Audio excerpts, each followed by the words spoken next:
Bonjour à tous, vous êtes bien sur Radio Vallée Côte d'Azur, les Reims Radio Côte d'Azur, la radio du bassin canois et la radio entre mer et montagne. Bien entendu sur vos fréquences, les Reims Radio 91.9 FM et Radio Vallée 101.2 FM, 97.5 et bien entendu le 100.9 FM dans la vallée de la Vésubie. Et aujourd'hui, on est très heureux, vraiment je suis très heureux personnellement, c'est une personne que j'aime beaucoup, que j'admire vraiment, sincèrement, c'est Philippe Renaudy. Bonjour Philippe. Bonjour. Comment vous allez ? Très bien, on est passé à travers les gouttes du Covid pour l'instant. En tout cas, merci beaucoup de nous recevoir dans vos très beaux bureaux qui sont basés donc à Cagnes-sur-Mer. Oui. Et justement Philippe, on va être ensemble pendant 10 minutes, donc qui ne vous connaît pas ? Je pense que beaucoup de monde vous connaît, surtout dans le milieu B2B. Récemment, donc, vous avez été élu président de la CCI Région Sud. C'est ça. Heureux ? Oui. Parce que justement, ça fait beaucoup de travail. Mais heureux, oui, tout à fait. Alors justement, aujourd'hui, Philippe, vous représentez une société, une entreprise donc qui est basée à Cagnes-sur-Mer. Oui. Est-ce que vous pouvez nous la présenter ?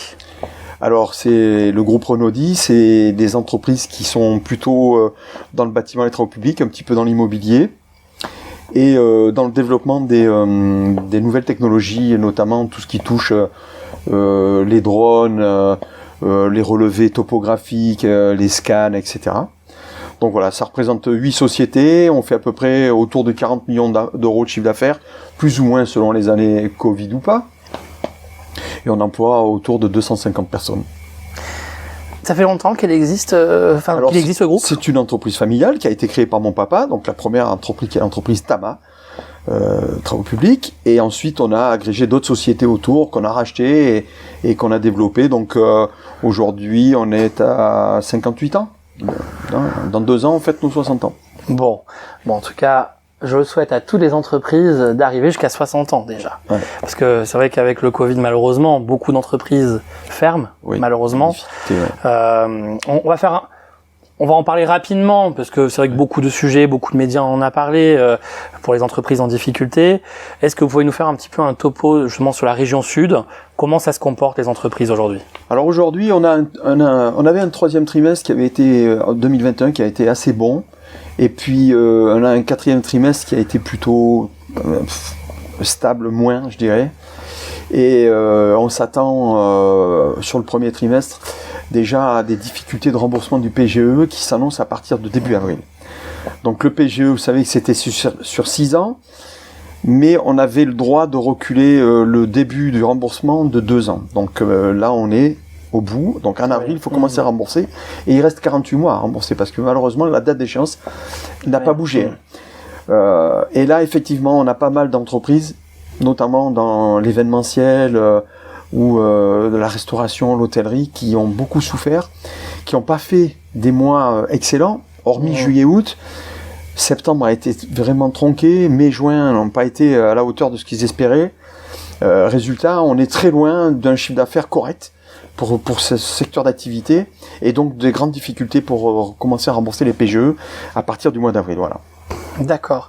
Est-ce que, alors justement, comme vous êtes le nouveau président de la région sud, on va en parler dans quelques instants, parce que c'est vrai que beaucoup de personnes nous posent encore des questions en disant mais quel est le rôle de la CCI ? Donc on va en parler dans quelques instants. Oui. Est-ce que aujourd'hui la CCI pourra faire quelque chose pour ce PGE ? Est-ce que c'est possible de reculer ? Est-ce que c'est le rôle de la CCI ?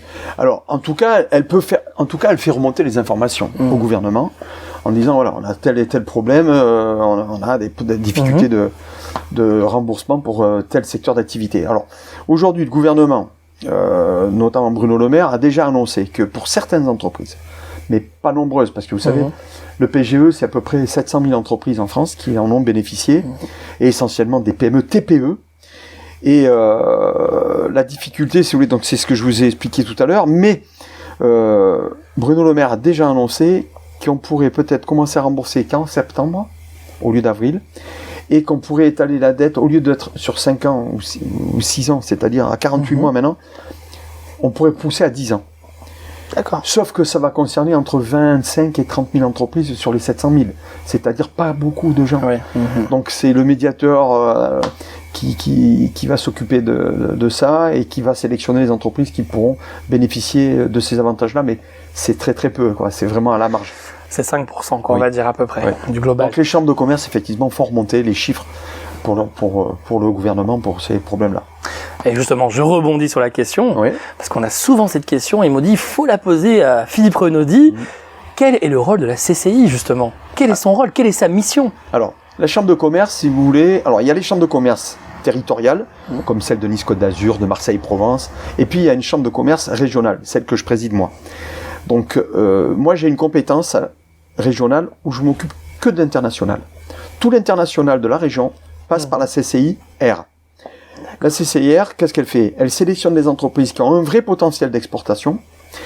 On les accompagne, on leur explique comment faire, on les emmène sur des salons comme Barcelone, les GSM, sur le CES de Las Vegas ou par exemple l'exposition universelle de Dubaï. Donc on sélectionne les entreprises qui vont dans les bonnes cases et on les amène, on les aide pour s'installer, le stand, etc. Donc on paye beaucoup de choses et ensuite on les accompagne évidemment à l'exportation. Donc on essaye de leur amener des clients et tout.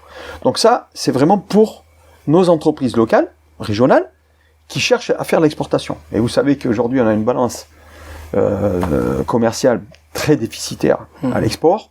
Donc on a tout intérêt, la CCI Région a tout intérêt à favoriser ça. On le fait de concert avec le conseil régional. Donc c'est vraiment des actions qui sont menées ensemble et avec une structure, une agence nationale qui s'appelle Business France. Voilà. Et les trois réunis, ça s'appelle la Team France Export. Et donc, on est très présent sur tous les salons que je viens vous citer et d'autres encore, le Web Summit à Lisbonne, etc. Voilà un petit peu. Pour les CCI territoriales, elles ont une action qui est plus territoriale, moins régionale évidemment. Et là, c'est la formation, la formation des jeunes, l'apprentissage, toutes ces choses-là. Pour ça que, par exemple, à Nice, on a construit un campus de l'apprentissage qui est du côté du boulevard Simone Veil. Et là, c'est un investissement de 84 millions d'euros. Entre le terrain plus les bâtiments, etc. Et là, on va avoir donc des profs qui vont faire de l'enseignement pour tous nos jeunes qui sont dans l'apprentissage. Alors, ça touche un peu tous les métiers, apprentissage sur l'automobile, sur la carrosserie, etc.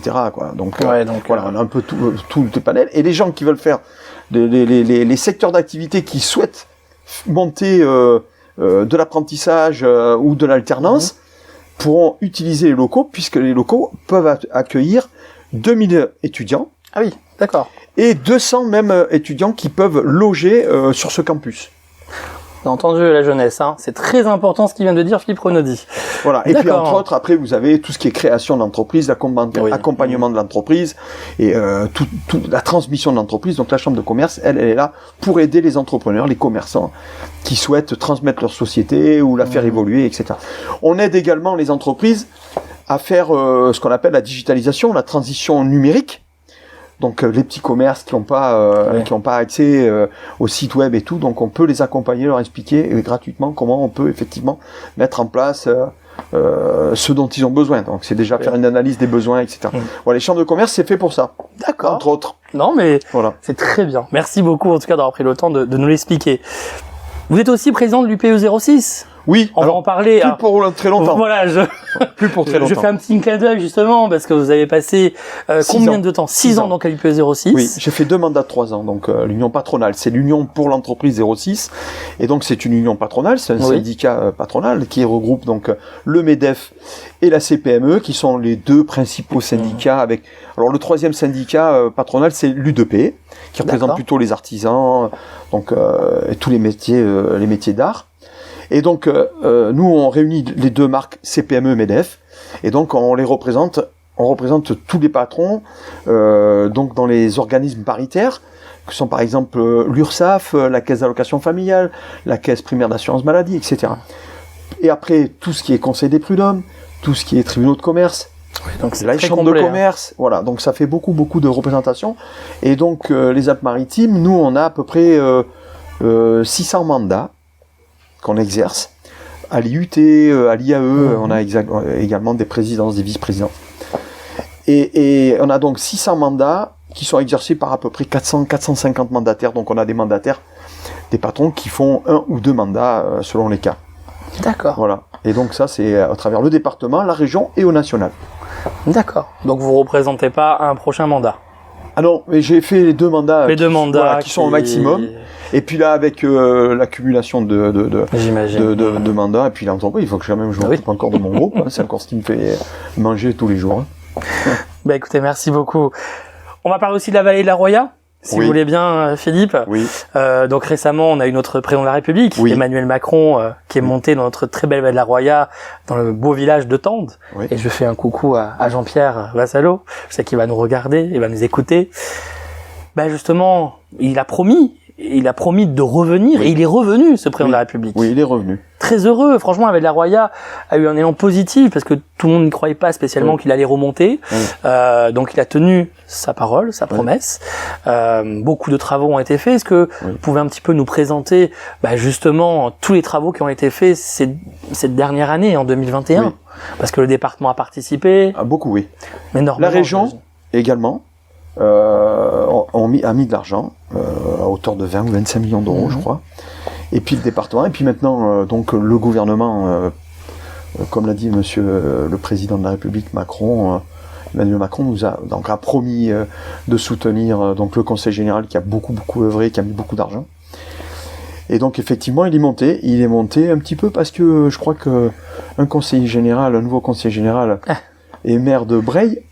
Sébastien Olarin a levé un petit peu le ton en disant c'est dommage qu'il ne vienne pas un an après. Et puis donc en octobre, il n'a pas pu venir, mais là il est venu quand même. Donc ça c'est bien, il est accompagné du ministre de l'Intérieur. Donc c'est marquant dans une vie d'entrepreneur. Moi c'était bien la première fois, moi ça fait 39 ans que je travaille, et c'est bien la première fois que j'ai un président de la République qui vient visiter mes chantiers, quoi. Donc c'est très très bien pour nos équipes, pour tous les gens qui ont travaillé dans la vallée, à la reconstruction de la vallée, parce que vous savez, c'est des conditions très difficiles. Dans des conditions difficiles, il fait froid, l'hiver. Hein. Et nos gars ont beaucoup donné. Et donc, pour eux, ça a été quelque chose d'extraordinaire de voir le président qui est venu les féliciter. Donc, non, ça rebooste tout le monde. Ça a fait du bien, hein. Ah oui, ça Moi, j'ai vu le lendemain, tout le monde était reboosté, tout le monde était content de l'avoir vu et qui ait tenu sa parole, parce que c'est vrai que beaucoup de personnes se sont dit, il est pas revenu, c'est dommage. Donc, je trouve que c'est bien, c'est un élan positif. Donc, c'est vrai qu'on va pas reparler des dégâts, hein. Je pense qu'on l'a vu dans plusieurs médias, les vidéos, même pour ceux qui n'ont pas pu monter dans la vallée et qui sont juste incroyables, hein. Tête guerre, hein, je pense. C'était un truc de fou, incroyable. D'abord, au début, quand on est arrivé, on n'a pas pu, on est arrivé à Breil, tu allais pas plus loin parce que la Jandola était coupée, il y avait déjà plus de route, donc il a fallu faire crapahuter pour arriver à monter un petit peu plus haut. Donc voilà, c'était compliqué. Donc on a monté un consortium d'entrepreneurs locaux, essentiellement avec 1 ou 2 entreprises de grands groupes qui nous ont accompagnés. Donc on était 7 entreprises regroupées, et ensuite on a pris pas mal d'entreprises en sous-traitance, une quinzaine, ce qui fait qu'on a une vingtaine d'entreprises et plus ont travaillé dans la vallée de la Roya pour mener à bien ce projet dans un délai très très court. Au moins déjà rendre la circulation, c'était vraiment les travaux d'urgence, voilà.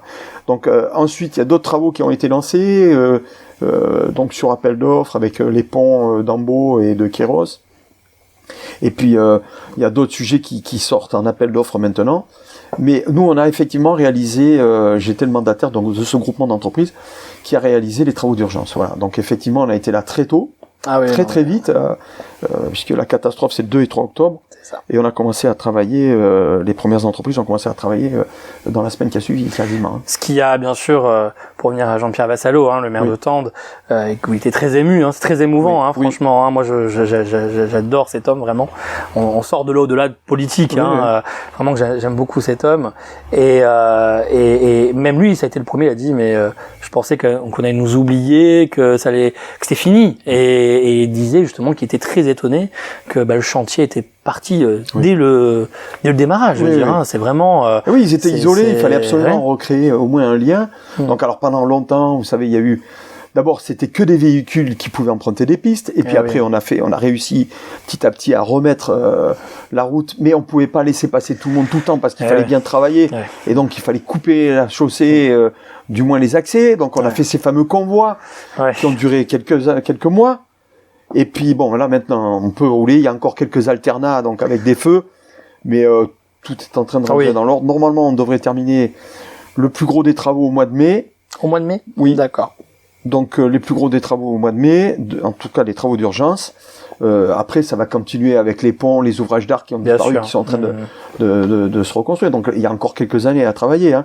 Mais les accès principaux seront vraiment libérés début mai, quoi. En tout cas, bravo pour ce que vous avez fait pour la vallée, vraiment. Je le savent, hein, ça fait 20 ans que je fais de la radio, ils savent très bien tous que je suis sans langue de bois, et vous êtes vraiment un sacré homme, moi je trouve, vraiment. Je sais pas. Tout le monde vous aime beaucoup, mais sincèrement, c'est sincère, et je sais pourquoi tout le monde vous aime beaucoup, parce que vous êtes humain, et ça c'est important je voulais finir quand même sur cette interview, parce qu'on interviewe tous les jours des hommes, des femmes, et justement on sent votre passion. Et ça, je trouve que c'est la plus belle des valeurs, la plus belle des richesses. C'est gentil. Vraiment, je le pense parce que, comme on dit, tout le monde se connaît dans un petit village. Et vous êtes beaucoup, beaucoup apprécié, Philippe. Vraiment. Et bravo pour tout ce que vous faites. Et j'ai été très sensible, en tout cas pour la vallée, parce que c'est chez moi là-haut. Donc on est sensible parce qu'on ne croit jamais à une horreur qui peut se passer, une chose pareille. Vraiment, je le souhaite, comme je dis souvent, mais même pas à mon pire ennemi, pour vous dire. Je le souhaite à personne parce que c'est une vraie horreur ce qui s'est passé dans la vallée. Et merci d'avoir mis tout votre cœur, votre compétence, vos équipes. Et c'est important de le dire. Voilà, c'est très important.